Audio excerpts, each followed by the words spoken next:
It's time to get sexy, so watch Secular Sexuality Live Thursdays at 7 p.m. Central. Visit tiny.cc/YTSS and call into the show at 512-991-9242 or connect to the show online at tiny.cc/callsex.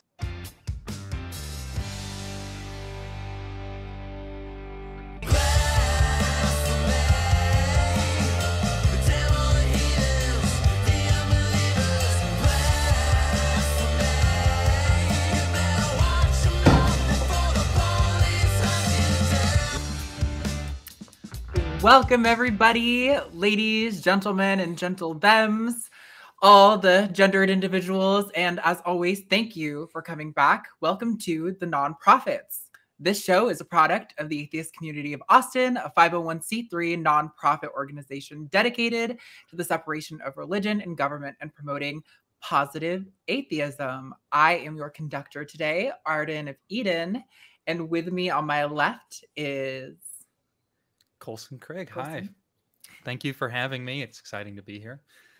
Yeah, thanks for being here. And then all the way down on the other side, we've got Nate Smith. Thank you for being here. So we originally had a 4-up today, but unfortunately I murdered our 4th host in cold blood right before the show. So it's only the 3 of us today. And as with all of our shows, the links to all of today's articles and topics will be in the description down below. So please feel free, if at any point you're like, that doesn't sound quite right, to pause it, check it out for yourself, and please let us know if we got anything wrong.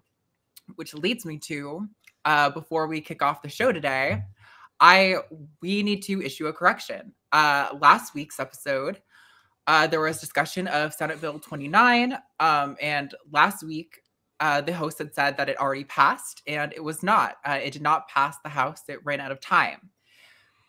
So Greg Abbott, fear not, bigots. Greg Abbott has come through for you. He has called a 3rd special session of Texas legislature starting on September 20th. To give the House additional time to push this law into place. And that is the law targeting transgender athletes. So, this is what our governor in the lovely state of Texas thinks is important to spend our time and resources on. So if you want to hear more about that, please tune into last week's episode. But with that, we are going to dive into our first article, and Nate is going to take the lead on that. Yes, I am. And I would just like to say it's great that we correct ourselves because when an honest person finds out that they're wrong, they either cease to be honest or they cease to be wrong. So it's good that we're making these corrections. And I heard that our 4th host this week was not in fact murdered by Arden, but in fact found Jesus. And it turns out he's been hanging out at a Denny's this whole time. He's just been waiting for somebody to show up. That checks out. Yes. But this week, we are going to open up the show with an article from LGBTQ Nation. Now, that's a source that I've been glad to see recently has not been covering news that's only specific to the spectrum. They've been covering more general stuff. Wait, I'm sorry. I'm going to jump in really quick. Yes. Speaking of correcting mistakes, I think the first article was from KSAT News, open to infection, not LGBTQ Nation. Oh, my bad. My bad. Well, see, in the spirit of correcting ourselves, here we go. There we go. But there is a lot to unpack with Texas legislation, mostly bad. Some of it's good. But what we are going to talk about is vaccine passports. So what are your guys' thoughts on vaccine passports? I think Colson, do you want to go ahead on that? Sure. I think that private individuals who own businesses ought to be able to decide who can and cannot come into their establishments, with the carve-outs, of course, for protected classes, things like gender and race, things that aren't controlled by an individual. In this case, we have Texas saying that businesses can't enforce who can and cannot enter based on vaccination status, which is interesting from a governor who claims to support small businesses and individual rights. It's an obvious farce.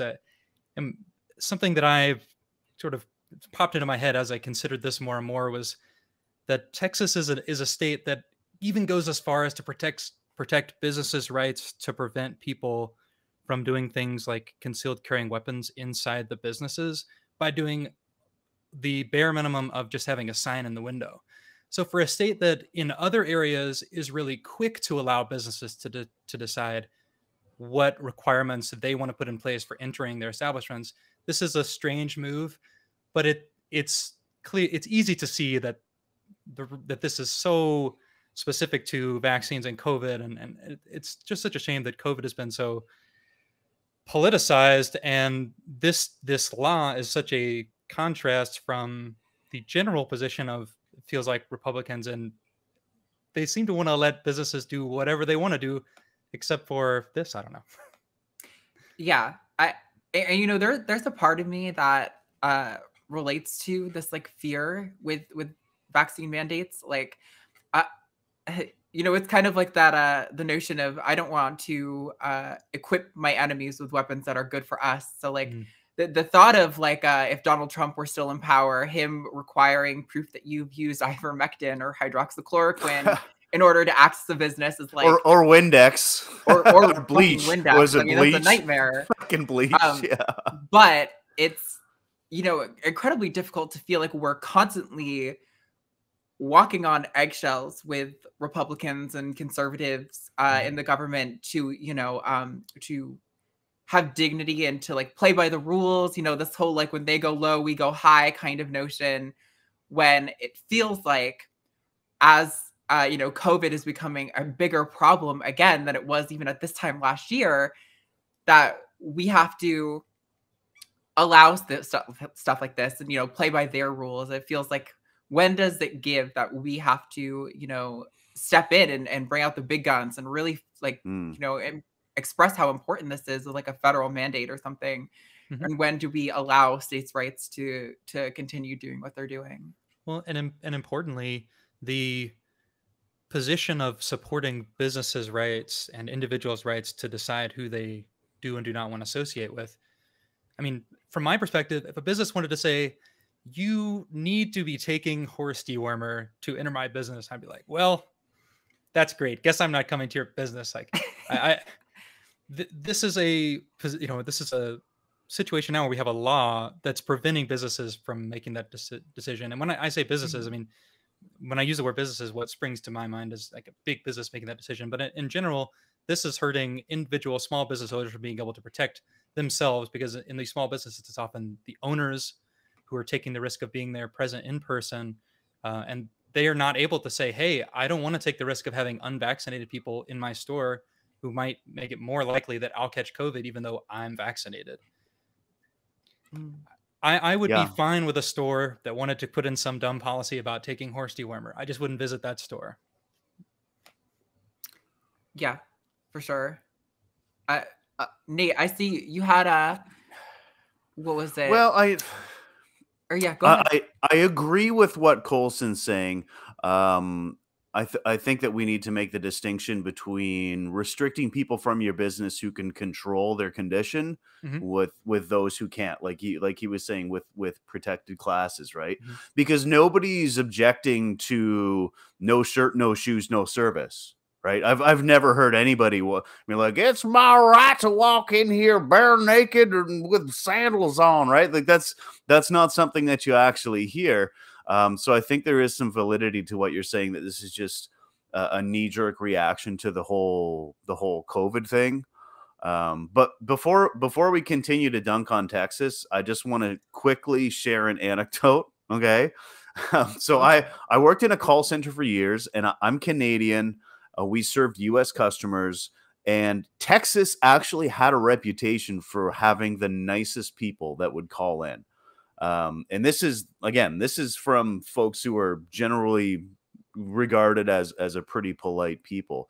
So I wonder, like, where is the disparity? How are these laws being passed in a state that is on the verge of turning blue. You guys would have some better input on that. Like, how is the minority ruling Texas? What do you guys think about that?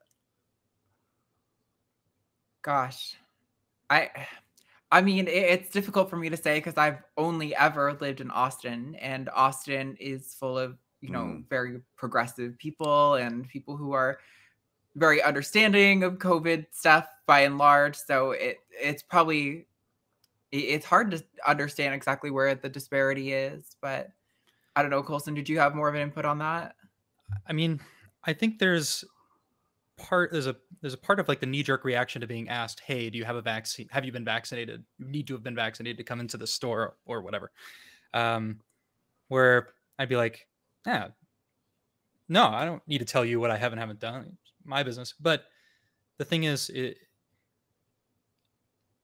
okay, so I've only been in Texas since January. I used to live in Georgia, and I lived in an area and was going to businesses during, before the vaccines were even a thing, where there were people, there weren't mask mandates at those stores, and people just didn't care. And in one case, for example, it took the entire staff of the small business and a few of the customers catching COVID all at the same time for them to finally implement a mask mandate. And so maybe this is a situation where I thought it was a situation where once it hit close to home that people would see, but I don't know. So many people have been sick now. And I mean, I had a friend of mine that just lost both of their parents last week to COVID. And and at the same time, there are still so many people who have been affected by it or known people have been affected by it and just continue to support this kind of stuff. I'm not sure where the disconnect is, but I can understand the knee-jerk reaction or the knee-jerk acceptance of the notion that preventing businesses from requiring vaccinations is the pro-freedom position. I don't agree with that, because I think the pro-freedom position would be allowing private individuals to decide who does and does not come into their private establishments, their private, homes and everything. But I can understand the knee-jerk reaction to like, why do you get to tell me what to do? Well, the truth is I don't get to tell you what to do. I can tell you that you can't come here to my place if you haven't done this. We have these requirements. You have to wear a shirt and you must have been vaccinated. I mean, yeah. And I think building on that too, you could make a whole case for the fact that, as if I am not an at-risk individual, I've been vaccinated, but if I had some issue where I couldn't get vaccinated and I was at risk, I think you can make the argument that, you refusing to get your vaccine or, going so far as to create like a cultural precedent where businesses can't even refuse you on that basis, that you're taking away my freedom to go about, doing my normal business, going to groceries or going to the gym or something without fear that there's going to be some asshole there who doesn't have a mask, is coughing his dirty ass Trumper germs all over my, treadmill and is probably covered in COVID germs. Like it kind of goes both ways. I do get that reaction too. I've always had this kind of like innate rejection of like authority. I hate being told what to do. I love like being my own boss and having freedom and stuff like that. But yeah, there comes a point where even if there's a violation of your freedom, I don't see how it's hard to connect with emotionally how they are prioritizing their freedom over the lives of people. It's really that serious. Howard Stern put it really well on his podcast earlier this week, and he was like, fuck the anti-vaxxers. Fuck them and their rights. I want my rights. I want my freedom to live my life normally. And these people are standing in the way, and I've just had it. Yeah. I think you can always count on Howard Stern to tell it like it is.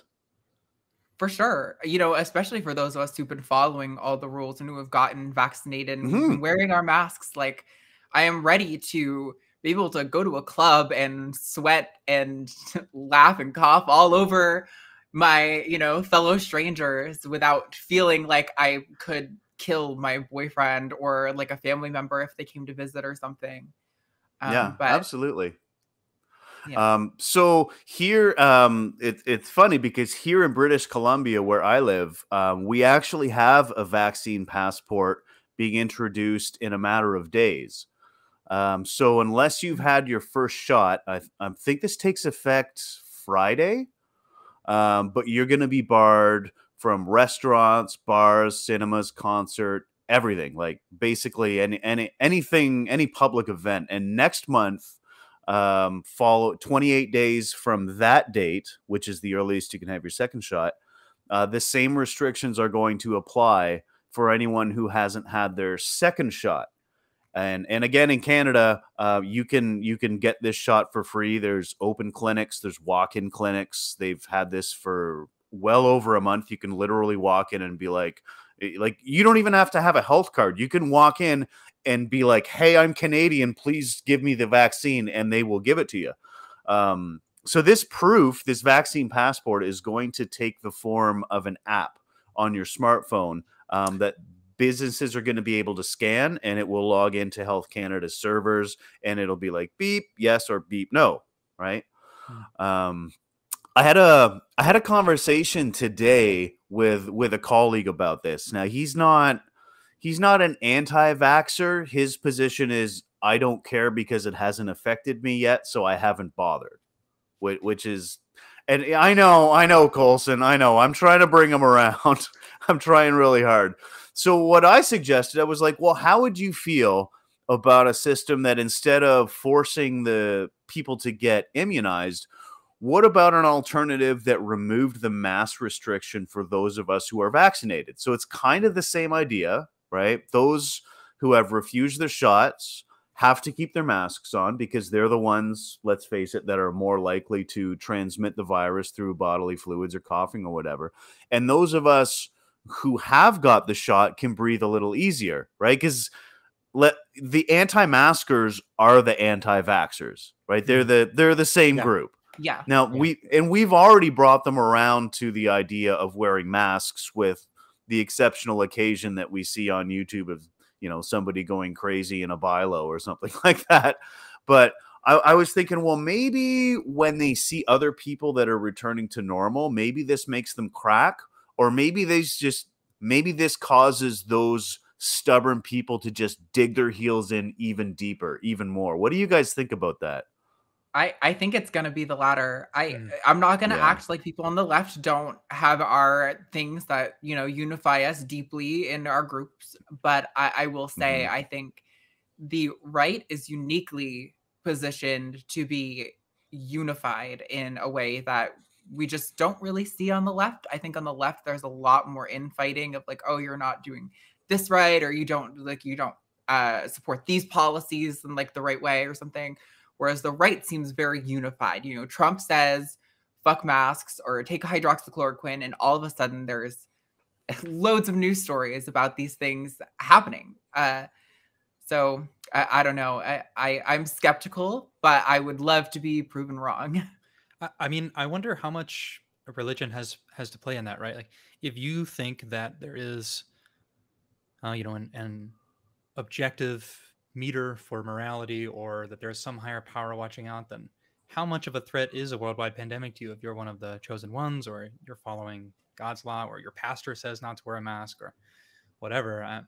If you're watching, maybe the disunity on the left is because the left is a little less religious, and so there are fewer of us who believe in one set of specific rules. Now, I'm not saying that every religious person has the same set of higher power rules.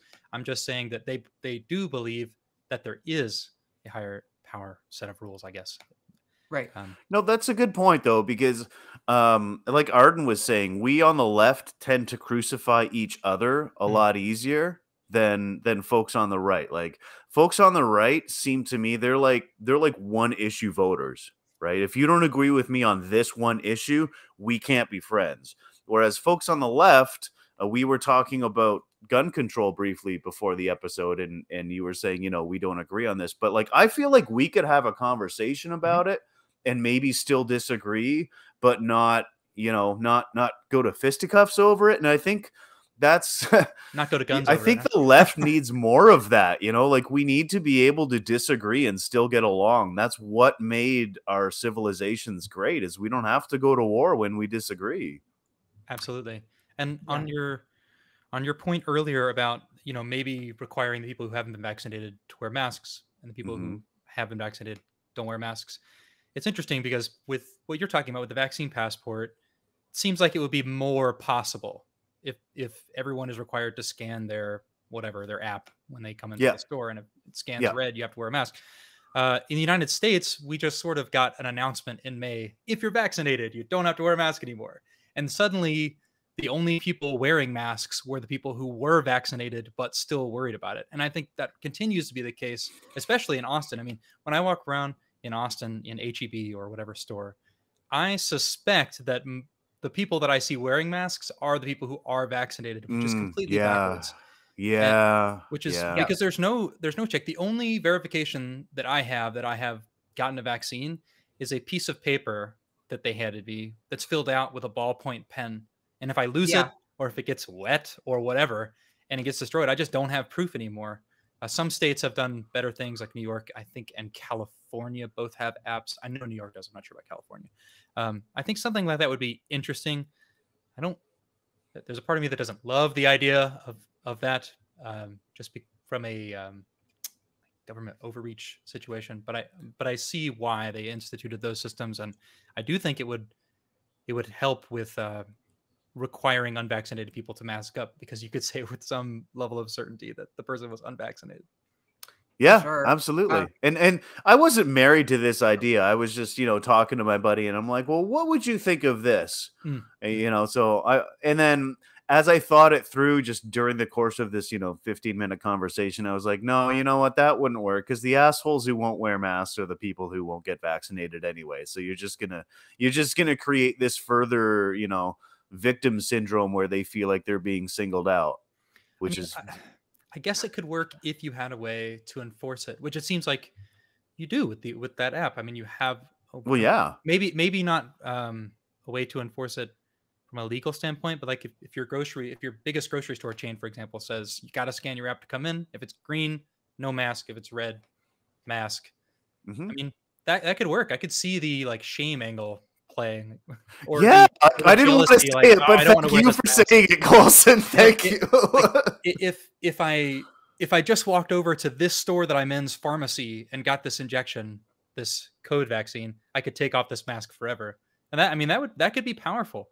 But the way it is in Texas, at least, and in most states, there's no way to enforce for the unvaccinated people to wear masks. So I just think everyone wearing a mask is probably vaccinated. Yeah. So we're gonna probably wrap up this topic, but do you both want to give any last thoughts on Sir Greg Abbott's lovely decision? It's a weird move from the party that claims to be pro individual rights and pro small business. Of course, there are other things happening in Texas that seem to be not pro individual rights, but that's for another time. Yeah, agreed. And Nate? I just like to point out that we already have vaccine passports and have had vaccine passports for since I was a kid in the 1980s. I don't know if this is a thing in the States, but you had the yellow card, and it was punched out with the dates and stuff of your mumps and your your MMR vaccinations. So I don't understand why this is all of a sudden a problem in the 21st century. Maybe it's because we've become so desensitized. We don't see people in iron lungs anymore. We don't see people with scars from measles. So it doesn't hit us like it used to. And that is something that we need to overcome. Preferably not by seeing, multiple family members die. But this is not new, folks. We've done this before. It's been working since Jonas Salk gave us the polio virus. Come on, guys. Get vaccinated. Yeah, agreed, for sure. But with that, I would like to thank the viewers of this show, both long time and new, because thanks to your support, the Nonprofits has now reached 9.2 thousand subscribers. That's over 9,000. I know the joke's been done. Sorry. But over 9,000 crushes Scouter. So we are so close to 10,000. So if you're watching, please, please, please hit the subscribe button. Because once we hit 10,000, we're going to be able to start doing fundraisers.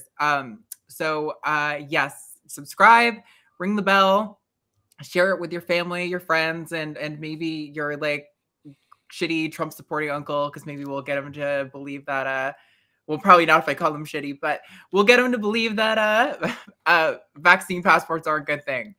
So yes, we stream or it premieres every Sunday at 3 p.m. Central Time.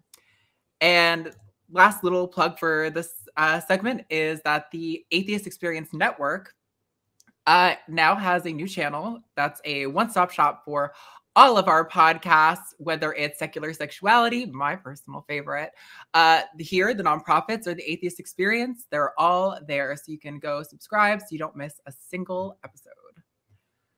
But with that, we're going to move right on to segment 2, which Nate is also going to lead us on again. So Nate, do you want to kick us off?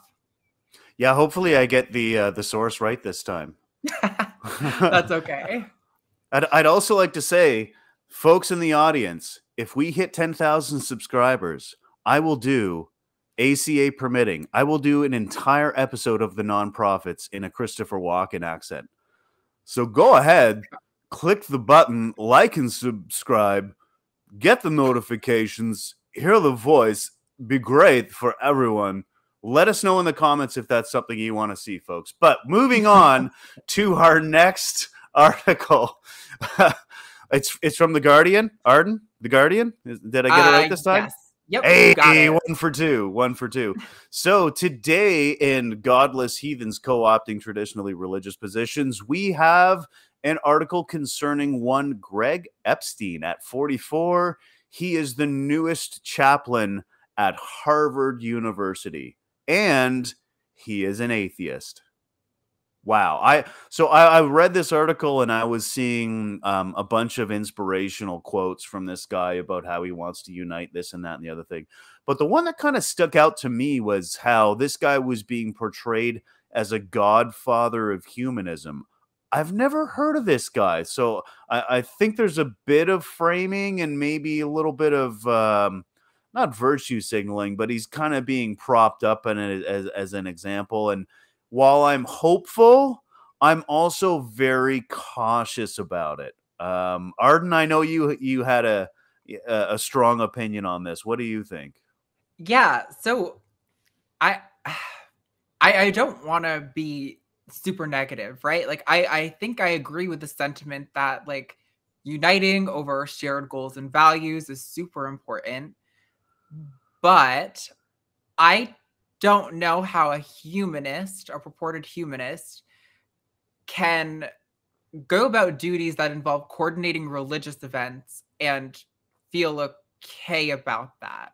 And it's not that every religious event or every religious doctrine is always harmful, but I think as many fans of atheist network shows will tell you, sometimes it can be like a single event is the one that like sticks in your head and that causes like a lifetime of struggle for people.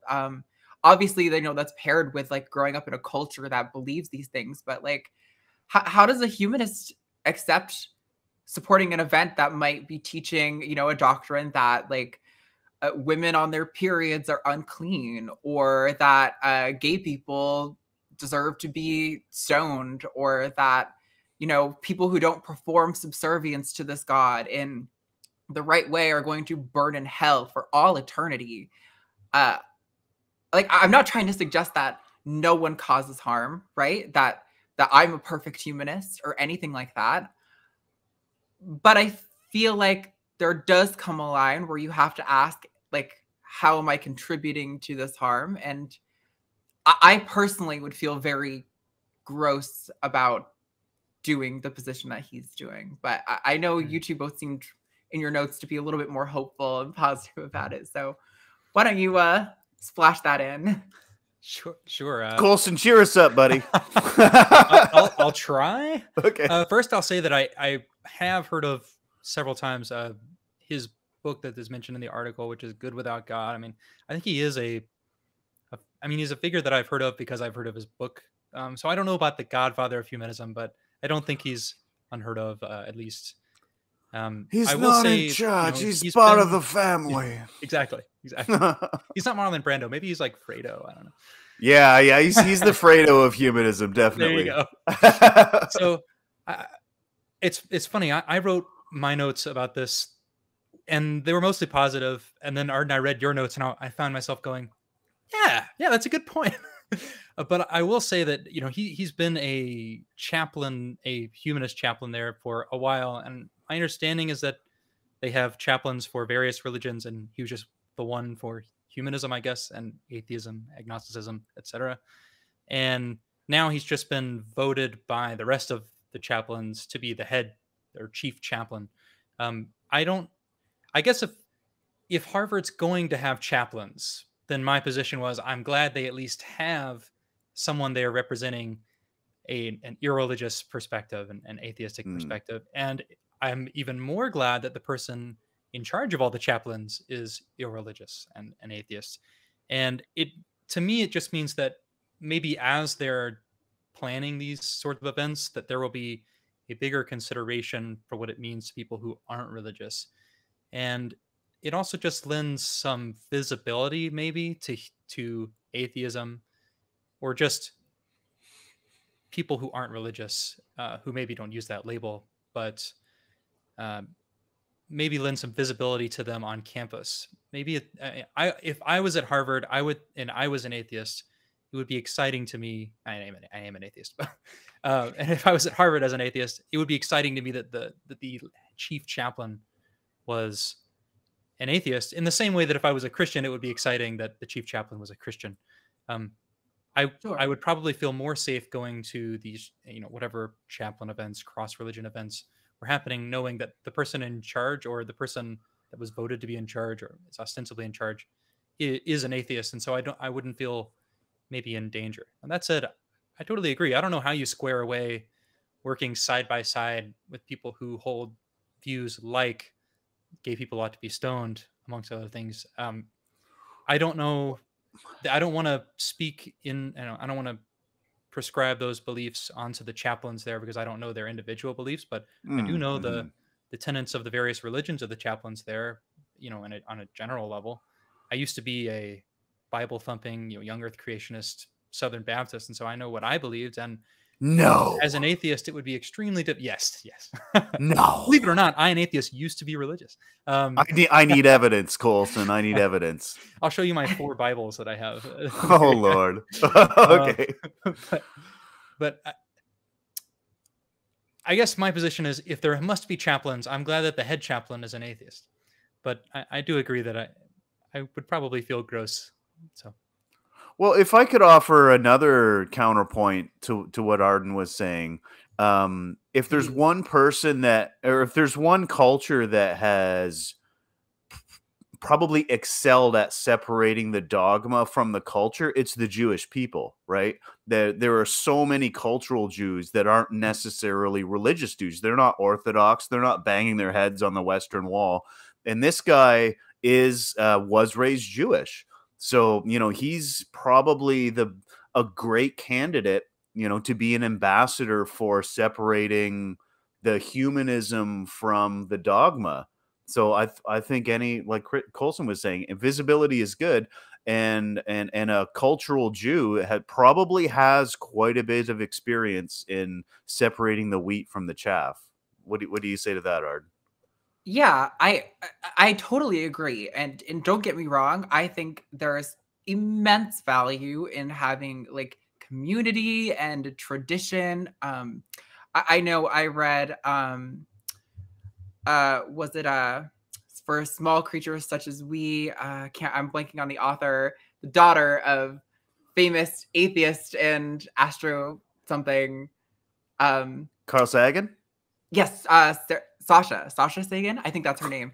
She goes in great length talking about how important tradition is and how you can secularize tradition, and how she was raised as like a secular Jew, and there were still a lot of like practices that were really important to her. And I think that there's so much value in that. I'm not trying to deny that, but I remember being a big part of a religious community when I was a young teen, and how much support and love they gave our family right up until my mom supported me transitioning and we weren't doing it right. Then all of a sudden, there was no community anymore, you know? So, well, I think, yes, I think it's great to attempt to bridge these gaps and to try to seek harmony amongst all of us, because we, you know, we're not going to be able to snap our fingers and like Thanos away all Christians or all religious people overnight, and I don't want to do that. I've been trying, it hasn't worked. But you know, it's like there has to be I don't know. And for all I know, this guy is putting immense work into making sure that the events that he's supporting don't, you know, push any of these certain messages. I don't know. I would hope that someone in his position would be taking great care with that position, because knowing that you somehow passively contributed to someone's lifelong trauma would be a cross that I wouldn't want to bear. Pun sort of intended. But yeah. It's interesting that he was elected unanimously by the rest of the chaplains. I thought that point was interesting, that all the other chaplains who are religious voted for the atheist to be the chief chaplain. I'm not sure if that means anything or if it's just an interesting point, but maybe they felt safe having him as the chief chaplain, and maybe that's not a positive thing, although maybe it is. Maybe or maybe he just told them fairly. Sorry, finish your thought. No, that's it. Or maybe he just told them that he was Jewish and they just don't know the difference between cultural Jew and religious Jew, and they're like, "Oh yeah, we don't have one of those on the board. This is Harvard, you know, a school, you know, with a reputation for being geared towards rich white people. So yeah, let's get this guy up there. Yeah, we'll totally be woke and cool, and everybody will think we're brought up to the 21st century. It could be that too. You never know." For sure. And I see our producers have put in the host chat that it seems that Epstein has gone to great lengths to talk about the harm and hostility and intolerance that religion has caused and continues to cause, and that he stands against that. And I think that's great. So I hope that comes through in his practices. I don't know how you could possibly coordinate events like these and regulate that, but I'm not in his position. I don't know the you know, minutia of his position in the jobs that he does. So it's probably not as hard as we're thinking that it might be, because the one thing that kind of slapped me in the face reading this articles is how much easier of a time would an atheist have reconciling these competing theologies, when really, if you get right down to it, we're all pretty alike in our human condition, right? Like, we want the same things. We want fulfilling work. We want our children to grow up happy and healthy. And when you ditch the dogma and you get rid of the scrolls and you focus on what we want as people, you know, there's so much more that we have in common than the few things that divide us. So it might be even easier for him to do that, just not focusing on the specific little rules and focusing on the vast majority of things that we all want. You know, like, maybe it takes a humanist to trim the fat and sort of wean them off that idea that the rules are what make things good. Yeah. I think you both have offered some great points about, you know, what a good example that he could be for those religious leaders, and how that could trickle down and impact those communities. That being said, I couldn't do it either, Arden. I could not do that either. I would be like, "So you actually believe this?" Like, no, you got to be kidding me. I would get hung up on the excruciating minutia too, and be like, "How can you talk to these people that believe this crazy shit? Like, come on." But yeah. It would be hard to be the head of a group where the entire rest of the people's job is to minister to people of their religion, about their religion. I mean, I get it. I'm not sure I could do it either, but I guess I guess I'm glad that the person at the top of that is now an atheist. He's a I wish the diplomat group- and we are not. Let's leave it at that. Sure.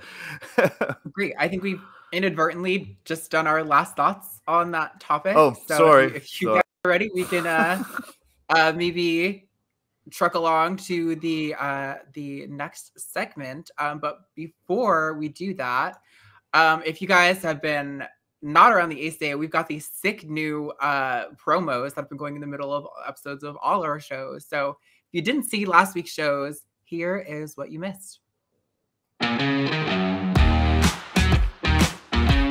Because, you know, when you have some sex toys and they get kind of old, and when you start pulling them out, you're like, I don't think I can use this anymore. Ooh, kind of and stuff. drinking babies. Yeah, drinking babies, right? A nice, refreshing glass of babies. Now, I guess that would fall into the atheist mythos there. Homosexuals getting married just destroys Christianity or something. Like somehow they're coming to attack you. They didn't invite you to the wedding. Maybe these people are still like upset about that. Christy, I'm gonna give you a safe word, okay?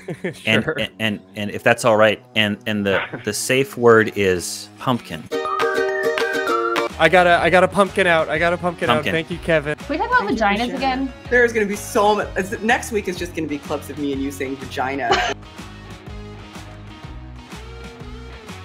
A vagina. Mental vagina? Mental vagina. Vagina? Yeah. Vagina. Vagina? Vagina. Vaginas. Vaginas. Vagina, Chad. Vagina. Don't say vaginas. Vagina. Mine and Jenna's mental vagina. Wait. Vagina. Vagina. My mental vagina. Vagina. And just for you, for your birthday. Yes. Vagina.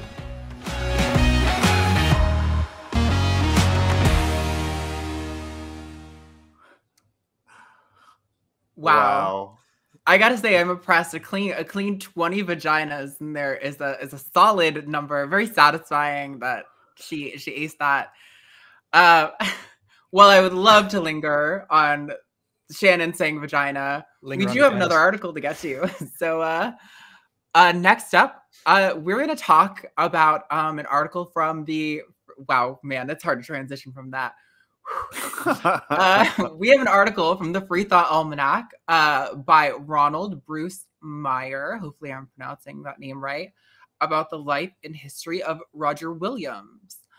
So basically this dude was like a separatist. He's about separating religion and government. Did you guys have any thoughts or feelings when you were reading this you want to share? Well, I have to admit that I hadn't heard of this guy before this particular episode, but I looked up his page on Wikipedia, and yes, I checked the sources to make sure it wasn't, but I checked this guy's page, and I'm like, this guy was brought up on charges 3 times from the church. 3 times. Like this, it's like an early American version of the Spanish Inquisition, and I certainly was not expecting that. Anyone? Tell me in the chat if that joke landed, folks. Go ahead, Colson. Well, this Roger Williams just sort of reminded me that you can often find, I don't know, allies in interesting places. It's important to remember that even though maybe Roger Williams and I certainly wouldn't agree on everything, we could at least agree that separation of church and state is important. And maybe this could serve, I don't know, to me at least, as a reminder that where I agree with someone on something, that person and I can fight to accomplish that goal, even if once we've accomplished that goal, the next step is something we don't agree on. It's hard to read about groups like the religious group in the story, which was the Massachusetts, I can't remember exactly, I'm sorry, but them not understanding that the separation of religion and government was sort of what put them in the position to then later ostracize Roger. I feel bad for Roger way back in the day, and I don't know. The note that I got from this was just that I can find people, even where we don't agree on some things, that where we can fight together to accomplish common goals. Yeah. We were talking about that. We sort of touched on that earlier. We don't have to agree on everything. We can take it one issue at a time. Mm-hmm. Even when I was a Southern Baptist young earth creationist, I felt strongly that religion and government should be separate. And it's important to remember that just because someone's religious doesn't mean that they can't have good ideas about things and fight alongside people they disagree with in order to accomplish common goals, especially when those common goals are the protection of ostracized and oppressed groups like religious minorities, including him at the time and us as atheists. Yeah. Interestingly enough, so I had heard of Roger Williams, but I didn't know about his history specifically. So I lived in Rhode Island for like 5 years. Recently I went to college there and spent a few years there after. I've been to the Roger Williams Park like a ton. So it's kind of funny to be reading the story and be like, oh shit, no way, this is that Roger Williams. I was aware that Rhode Island was kind of treated as like a de facto like timeout playpen for the baddies from Massachusetts for a while, but I didn't realize that Roger Williams was such a like prominent figure in that history. And I think it's really interesting because kind of like you both were saying, like we just recently touched on how like there are like humanists who try to reach across the aisle and unite all religions and beliefs towards like some common goals, and that gave me some sort of pushback.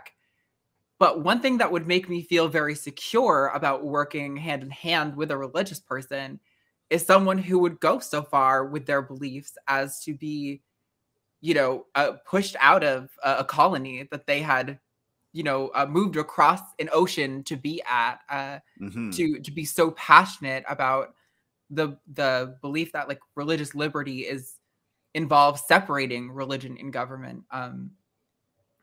I think, he had a senior position. Yeah, for sure. Yeah, I think it's hard to conceptualize sometimes because we live in a time where most religious people that we see are very entrenched in some sort of archaic beliefs that are either harmful to like a group of people, and that kind of clashes with like the values of secular people in our society. It's hard to wrap my head around someone who is so staunchly for this separation that is also themselves religious. But definitely contrasting my feelings about the last article, like I feel like this kind of person and this kind of story gives me like a lot of hope for the future that we have as like a pluralistic society, and as the internet's like uniting lots of different cultures, like a global pluralist society, that like there are some common goals that we can maybe ground us in while we're moving forward in that, like separating, like you can have your beliefs and worship and do what you need to in your private life and like with your family and friends or whatever, but it's where that crosses over into impacting like legislation and how I'm able to live my life where those things start to become a problem. And Roger seemed to see what it's the same cautionary tale that we hear a lot between the left and the right, where if the party in power at a given time decides to give the government more power to do things, then when that party is not in power anymore, they have to know that their opponents are going to use those same powers that they granted the government. So in the case of religion, if you give the government the ability to legislate based on religion, while your religion is the most popular religion, that's all fun and fun and good until your religion isn't the most popular religion anymore, and the people in charge suddenly want to legislate based on their religion. And so, I mean, Roger saw what we all know, which is that you got to just keep that shit out of the government, because you don't want the government legislating based on religious ideas that don't have any basis in fact, as far as we can prove.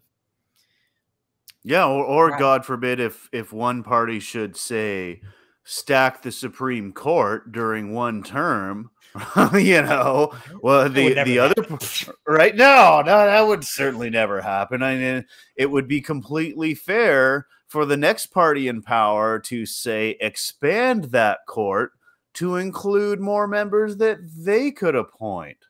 You're just asking for trouble when you overstep with your power. Absolutely. And I feel like this is kind of it's kind of like a microcosm of what's going on today with today's zealots and evangelicals, and how the most fervent of them push out the moderates and then become that much more dangerous because their core kernel is those religious crazies that if you don't agree with me, we're going to burn you at the stake, right? And this guy was progressive, you know, for the 17th century. He's still a Puritan, but I feel like this is still happening today, right? Like the religious circles and the Westboro Baptists and whatnot are still driving away the moderates, hopefully to our side, eventually to our side, I hope. And if you're watching this and you're religious or you're not religious and you're thinking, well, that's all fine and well, except that, you know, our country, United States, for example, was founded on Christian principles or Judeo-Christian values or something, just know that that's not true. It's factually incorrect. And I will never pass up an opportunity to recommend Andrew Seidel's book, The Founding Myth, which I brought with me all the way from right over there on my bookshelf. To recommend. This was recommended when Andrew was on one of the ACA shows. I think it was the Atheist Experience, and I ordered it, and it's amazing, and it's a scathing takedown of the notion that the U.S. government was or is based on Christian principles. And so if you're thinking, yeah, but hosts, the United States government should be legislating based on religious principles because that was the whole point. That's not correct. The whole point was to separate religious principles from the government, which is great news for everyone. I think it's great news for you if you're religious or not, because it means that you're protected in theory from the government legislating based on someone else's religious principles or your own. Right. You know, it's we get so much confusion. Like, I know earlier we talked about the passport law, but there were a lot of other laws signed into passed into law when that happened. One being like the abortion restrictions. And you know, you kind of hear this notion of like, well, not only is like, oh, was the country founded, they say, on Christian values or Judeo-Christian values or something to that effect, but they'll go so far as to say like not having them violates my religious liberties. It's like, no, not having an abortion restriction is what protects your religious liberties, because then if I need one and I'm not a Christian, granted I'm also trans, couldn't have an abortion if I wanted to, you know, that opportunity would be available. And you as a religious person are free to not get an abortion and to not do that ever. That's the whole point of this protection and this separation, this wall that they talk about between religion and government, and why that's so important. You know, yeah, exactly. If you don't like gay marriage, don't get one, right? Right. Exactly. And this guy, like Roger Williams, actually coined the term, or is earliest attributed to the term, a wall between church and state, which was quoted by Jefferson, Thomas Jefferson, who was the architect of the Constitution.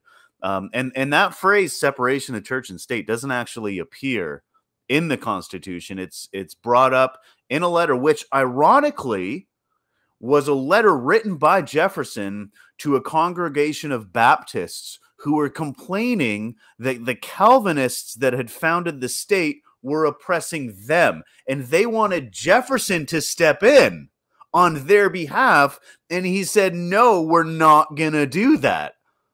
Right? So this is like we've totally come full circle where, you know, he was trying to say, well, no, we're not going to legislate the church. You're free to worship and practice as you can, but we're not going to intervene.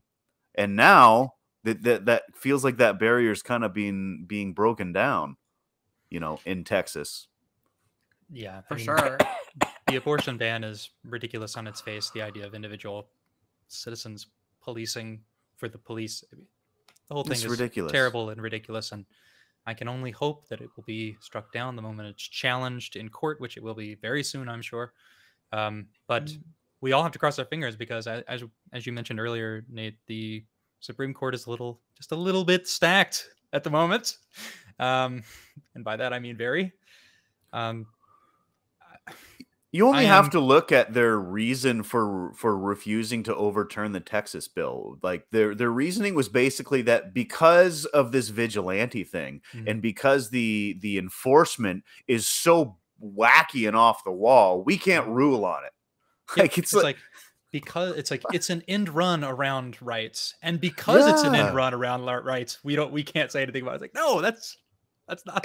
That's the exact reason you should step in and do something. Exactly. Exactly. Yeah. It's Because like there's when you're born into like a country, you enter a contract with that country. Like I didn't agree to partake in the American systems.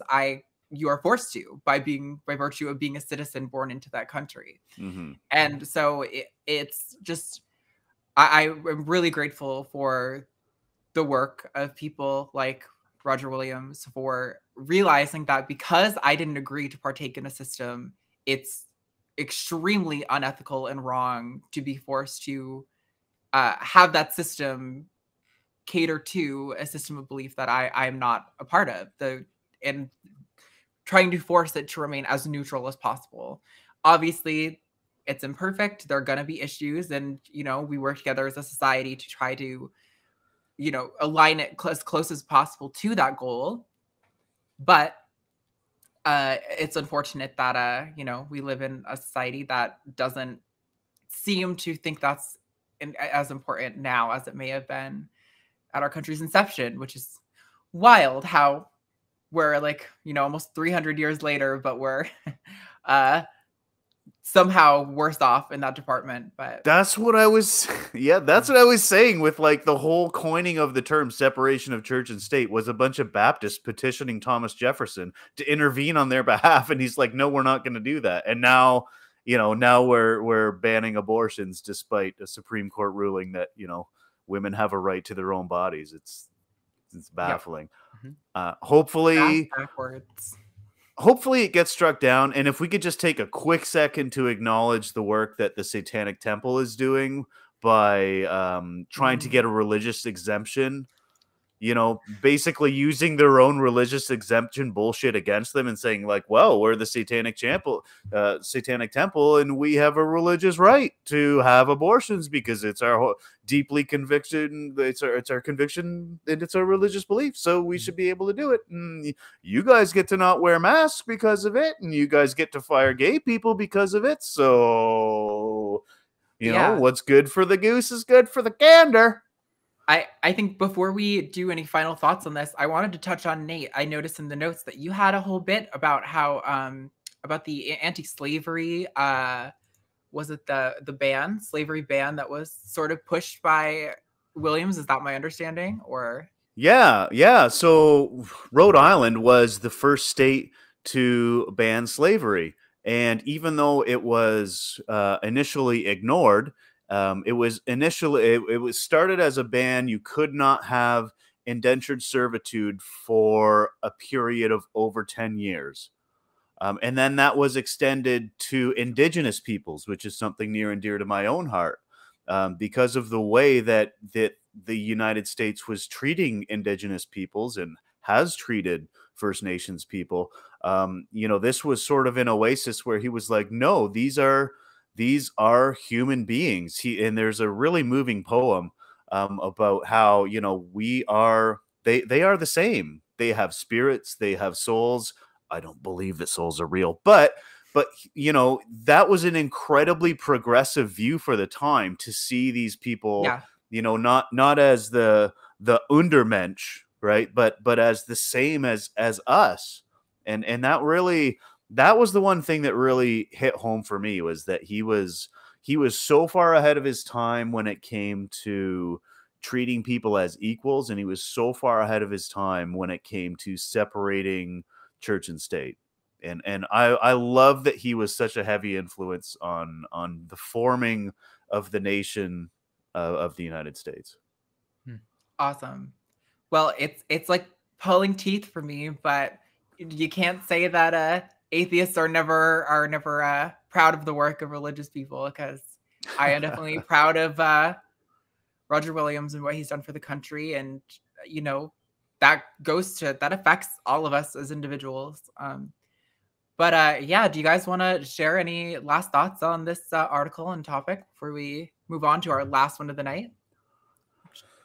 Sure. Just a quick note on the separation of church and state, I guess. Nate, you mentioned that that phrase doesn't appear in the Constitution or the Bill of Rights. You're right.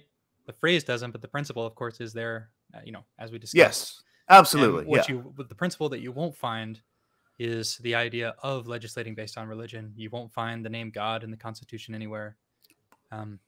Our creator is the closest it comes, or their creator, I think. Mm-hmm. Exactly. And that's all I really had. Nate, did you have any more thoughts you wanted to share before we moved on? Yeah, that just to dovetail off what Colson was saying, the only mention of their creator seems to jive with Jefferson's deist view, right? That there possibly was a higher power, but maybe didn't care about us and doesn't have rules, right? That he famously had a copy of the New Testament in which he crossed out all the supernatural events and just included Jesus's teachings, which, I don't necessarily think Jesus' teachings were all that great. But again, for the 18th century, and in Roger Williams' case, in the 16th century, we need to applaud progressives who are willing to separate from the dogma and think for themselves. Because if we start with critical thinking, we end with the nonprofits. Oh, very nice. Well done. Thank you. That crisp. So, all right, we're going to move on to our fourth and final segment for the night, which is Shit Internet Apologists Say. Shit Internet Apologists Say. Awesome. Okay, and for this one, finally, we have our middle guest host here who's going to lead us in. Colson, why don't you share with us what this article was? Sure. This one comes to us from LGBTQ Nation just a few weeks ago on August 27th. A few weeks ago. That was last week. Anyway, this is about the founder of the Liberty Council, which is an anti-LGBTQ group. His name's Mat Staver. Basically making all kinds of nonsense, ridiculous claims about the COVID-19 vaccines. For example, he gave an anecdote about a flight attendant who was pressured into getting the vaccine for fear of being terminated because some airlines, only 2 of them, have announced that they'll be requiring vaccines for their employees, went into anaphylactic shock from the COVID vaccine and died. This is, of course, demonstrably not true, because while there have been a few, 21 exactly, people who have experienced anaphylactic shock from one of the COVID vaccines, none of them died.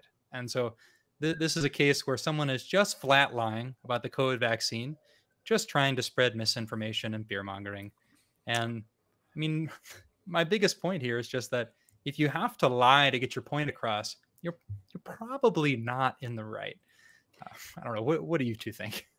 Yeah, So my thought when reading this is like, I could believe if the claim was stress around COVID-19 has led to an increase in, these safety incidents that he talks about.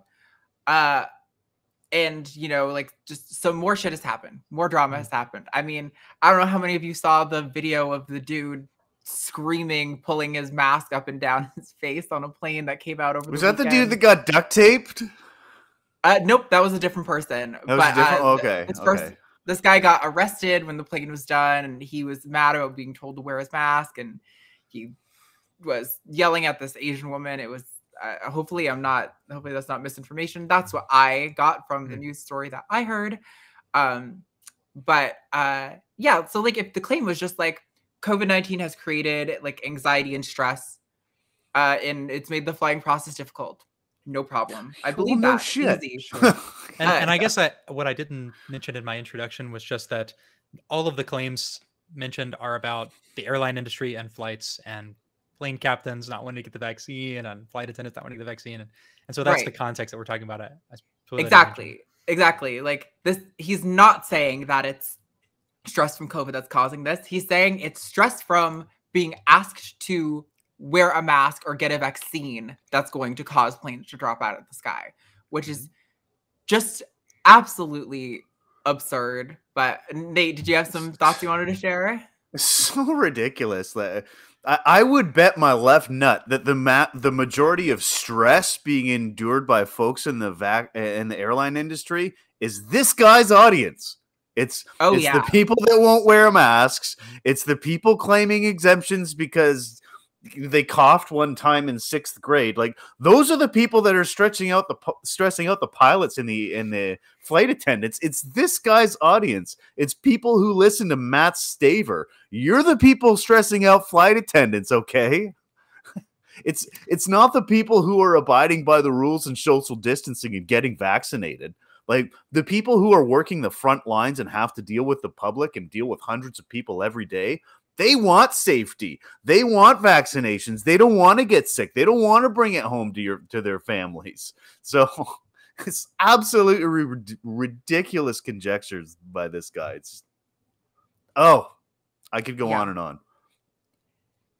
I mean, and like, it's like a known thing that a disease spreads on planes, but I'm sure there are flight attendants and pilots out there who are anti-vaxxers, or who are like, using the word incorrectly, skeptical of COVID-19 in some fashion. It wouldn't surprise me if these people exist, but the notion that these people are going to cause planes to drop out of the sky is the most absurd and hyperbolic attempt to try to scare people into being anti-vax that I've ever heard. Well, yeah, and if they had an actual example of an airline employee who was forced to get a vaccine against their will and died from it, they would be all over Fox News. They would be having pictures of him up. They would have a human interest story about their 10-year-old daughter's softball game.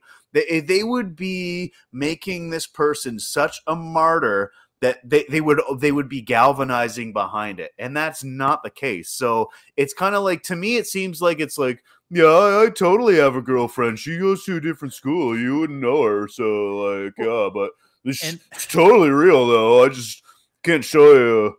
I don't have a picture. No, she's shy, but yeah, she goes to a different school. Probably if people were being held down against their will, injected with a vaccine.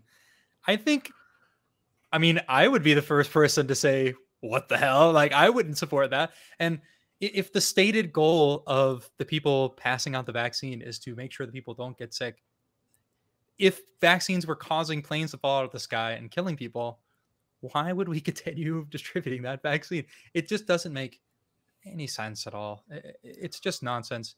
If this vaccine wasn't safe, if this vaccine was causing all kinds of health issues, like putting people into anaphylactic shock and killing them, then I wouldn't have taken it either. But it's not. And all of the claims made by Mr. Staver in this article and in general about this kind of stuff are unsourced and not verified. And in fact, I would guess are completely made up and nonsense. Yeah. And if they're not made up, they're extremely exaggerated. Yeah. Because like I said, 21 people have gone into anaphylactic shock after receiving one of the vaccines. None of them died. I feel like you could expand this to the notion of vaccines generally too. If vaccines are really this problematic, then why would we have like vaccines at all that are like on, or vaccinated people in flights? Vaccines have been around for a while, and I realize the first the two major kinds of vaccines are like mRNA. We don't have a lot of those mass produced before COVID. Still though, this is definitely his girlfriend that goes to another school. And I like, kind of like you were saying on the first article, like, I get the authority issue. I get hating being told what to do and being like, you don't control me. I'm my own person. You don't get to tell me I have to do X, Y, or Z. But if the notion of wearing a mask or getting a vaccine is causing you to have such an exaggerated meltdown that you're causing a plane to crash, I think the issue that you have is probably something that's greater than medical resistance to vaccines. I think it sounds like you might need to talk to like a therapist or a psychiatrist. Or That's the kind of person that walks into a Burger King with 2 pistols and an AR-15 just because they can. Absolutely. Definitely along those lines. If you were concerned when you hear that Delta, for example, is requiring vaccines for their employees, if your concern is maybe they'll ask me to be vaccinated to fly, and perhaps they will, perhaps they should, is, hey, Delta, you can't tell me what to do. Then my response is, you're right. Delta can't tell you what to do. But you can't tell Delta that they have to let you on their plane. I mean, that's all there is to it. They are also private citizens doing what they want to do, and they have every right to associate or not associate with you for any reason at all, up to the protected classes such as race, gender, things like this that aren't controllable by an individual. And especially when the thing being asked of you is something that will only increase your chances of not getting sick and dying. I just don't understand the resistance. Right. And it's just such a shame to me that people like Mat Staver here are spreading ridiculous misinformation that is getting people killed, including my friends' parents. I mean, it's just a tragedy. And how can you be such an evil son of a bitch that you just lie openly to get people not to get a medicine that will help them not die? I mean, I don't know. It's to me, it is like murdering people. But that's, if you're convincing people not to get life-saving medicine, then you are responsible in some way if they do die. I mean, that's my opinion. Yeah, absolutely. Back in January, I had a surgery and I had to take a flight, and it was the restrictions were like super heavy back then. I flew Delta. We had to wear masks, all through the airport, the entire flight, and you had to get outside of the other airport before you could even deign to take your mask off. And on the Delta flight at the time, I'm pretty sure it was Delta, they were also sitting everyone. It was like one person per row, and I was like, man, you know what? I kind of would almost be okay with this being the regular, not being same. People yeah, this was somehow more profitable, and sweaty right? and loud and like not breathing on me, wearing them. Like, quite frankly, I think there could be a good argument for airlines requiring people to wear masks just generally going forward. It's like I understand it's uncomfortable, and if there are probably situations with very specific people who where it's acceptable for them to not in the future, but I wouldn't be pissed if in 2 years COVID's not a thing, which I'm not saying I think that's going to be the case, but if it were the case and airlines still said, hey, you got to wear a mask when you're on a flight, I'd be totally okay with that, because I've gotten so many colds from being on flights before COVID was a thing. Knowing that people aren't filling up the airplane with their icky, sick germs would be. I'm not a germaphobe, like I'm really not. But the notion of being slightly more clean and slightly more hygienic, I don't understand why that's such a rejection to people. Like, would you rather we like have everyone like spit in a bottle and like everyone takes a swig of it going down? Like, God, no. Like, these people seem to like be in such rejection of just like basic protective like measures that they like. You think they're gonna go like the full other end of the spectrum, I mean, just remember when you used to sit down. Sorry if that image was a little too gross. Girl, I'm about to show you a yellow card. You're 5 minutes. 5 minutes in the box. All right. I mean, just remember when you used to sit down on a plane and like the person next to you would go to sneeze and they would use the arm that was on your side and you'd be like, I would not be opposed. I mean, I am as tired of wearing a mask as the next person, but gosh, planes are such, it's a real small cylinder where anyone who's sick is just going to spread that to everyone else. I mean, I wouldn't be super opposed to a permanent mask thing if it was a decision made by the individual airlines or something. But I mean, you still have to wear masks on flights now. I flew very recently, a month and a half ago, and everyone still had to wear masks. They're not doing the individual rows or anything anymore, but it was kind of nice. I didn't have to deal with any like foul smells or anything like that. Can I just throw in I don't mind the masks, especially in tight situations. Yeah, absolutely. I don't have a problem with masks. Like, what I was gonna say is, I work in construction. I have to wear a full face respirator most of the day, almost every day, right? And I'm doing like physical labor, breathing through that thing all the time. I'm also a smoker. It's not that bad, folks. Like, stop overreacting and being such babies. And if I could touch, if I could touch on the anaphylaxis thing too for just 1 second. So this is a real side effect. It's a known side effect. And I actually have a history of anaphylaxis when it comes to an allergic reaction to penicillin. So if any of y'all want to kill me, send some penicillin in the mail and I'm dead. But they like that. Right. But literally, like, when I got the shot, they know this is a side effect. They're aware of it. So before I got the shot, and the nurse asked me, do you have a history of this, blah, blah, blah, blah, blah. And she's like, okay, after you get your shot, we're going to ask you to sit for a half an hour instead of the normal 15 minutes so that we know that there's not any, there's not going to be a severe reaction.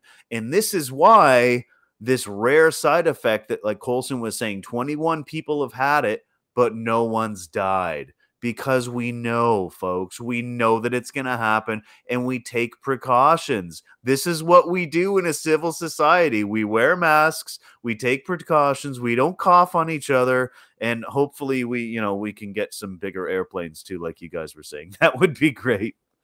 Yeah, and this is kind of one of those situations where I think just some basic science literacy being more pervasive would be good. And not that, everyone has to go through academia. I think Bill Nye and Neil deGrasse Tyson and the like are great. They do a lot of awesome work in that domain. But I think just allowing people to understand like what kind of tests that these things go through. Like, what is, if you're looking at like there are people who their whole job is reading data and extrapolating from data and understanding data. I think it'd be great to have more of those people communicating publicly, so people can understand. And to be fair, Fauci has done a lot of that, but it would be nice to see more of that in the public, so people can understand when they say that these vaccines are effective and that there are very minimal risks, that people understand what that means and where that data comes from and how they know that. Because I think a lot of it, like when people start throwing out like scientific terms, it can be overwhelming to some people and it can be kind of jarring and they might not click right away. And I don't think that's anyone's fault. Like, data is hard to understand and hard to translate. So I think seeing an effort from our school systems and stuff to do more science literacy that's general, like that would be great to see. So we have less people being skeptical of vaccines for the wrong reasons.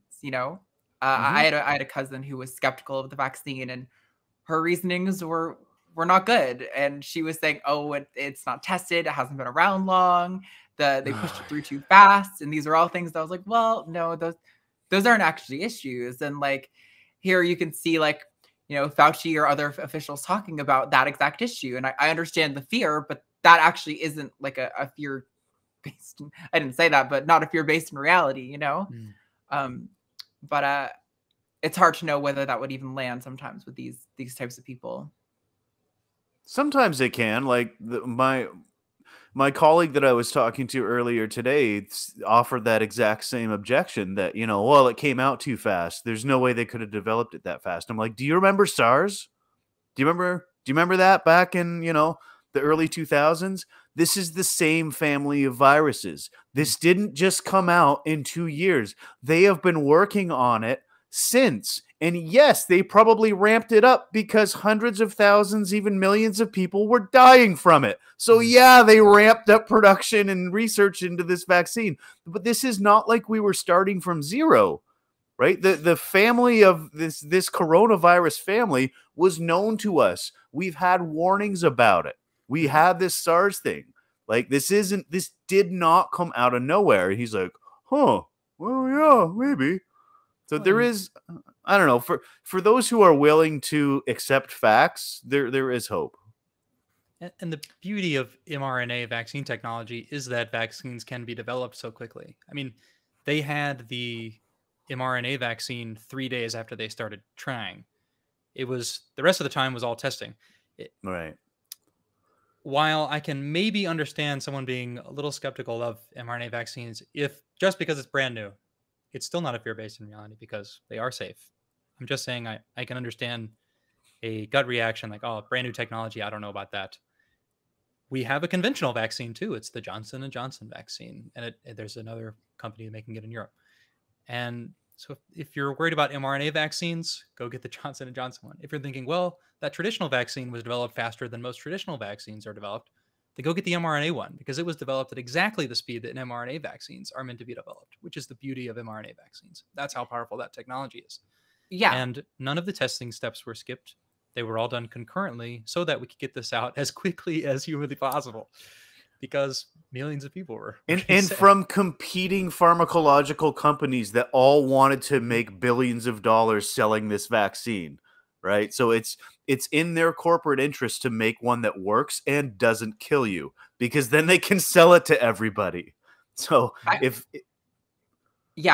that right there is almost more compelling in some sense too, you know, because to push back against the notion that these vaccines are like have low efficacy or something, like you'd have to assert some sort of like, or that there's so much conspiratorial thinking, like the notion that these competing corporations who are going to profit billions off of it, you know, from distributing them to countries across the globe, they would all have to somehow be coordinating this, and none of them have cracked yet. Like that, you know, that would be just extremely unlikely, especially with the world that we live in today, where, you know, people are recording everything. Like something would have gave at some point, but we haven't seen that.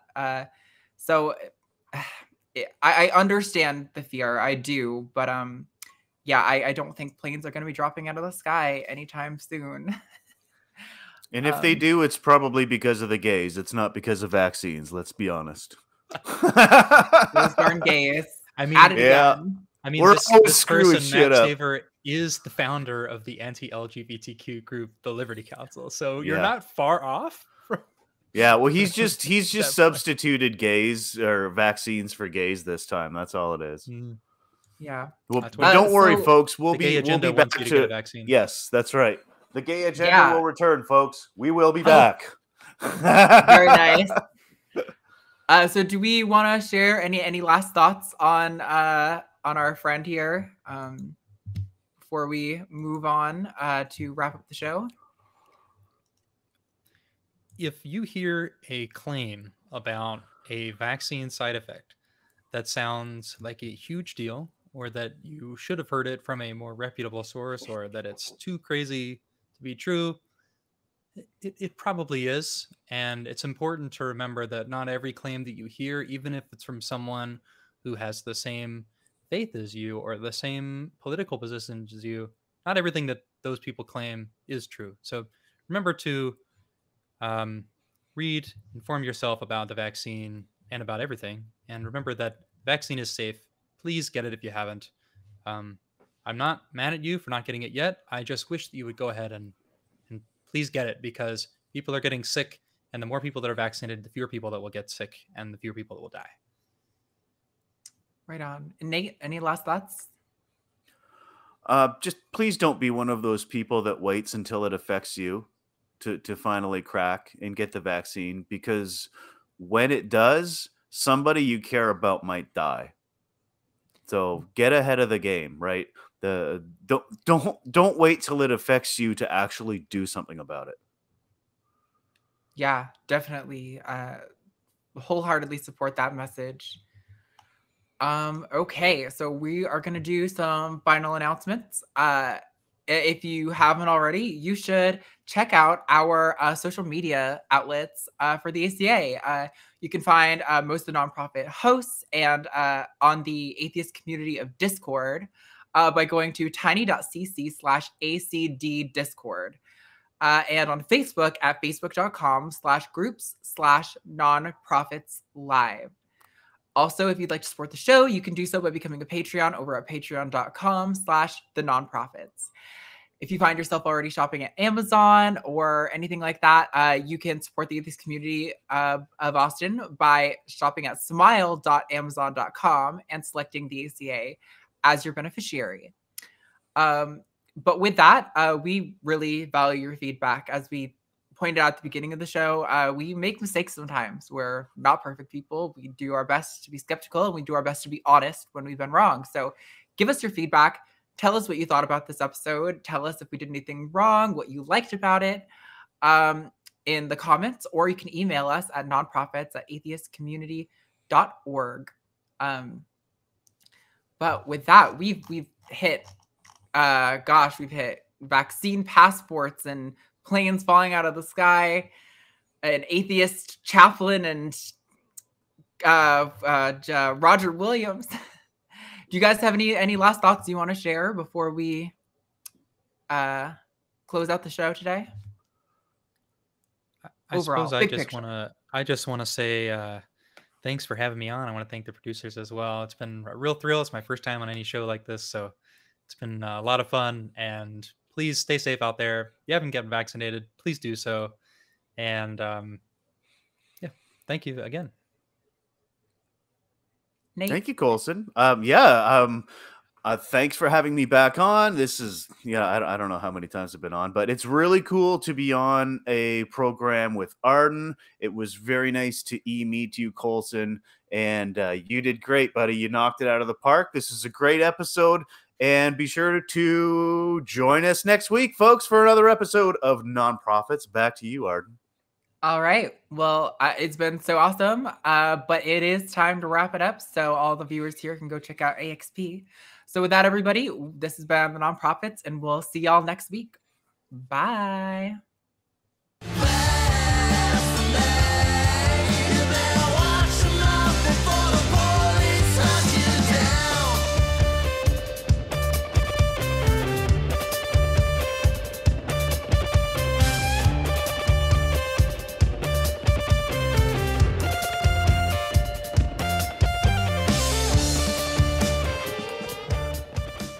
Watch The Atheist Experience live Sundays at 4:30 p.m. Central. Visit tiny.cc/YTAXP and call into the show at 512-991-9242 or connect to the show online at tiny.cc/callaxp.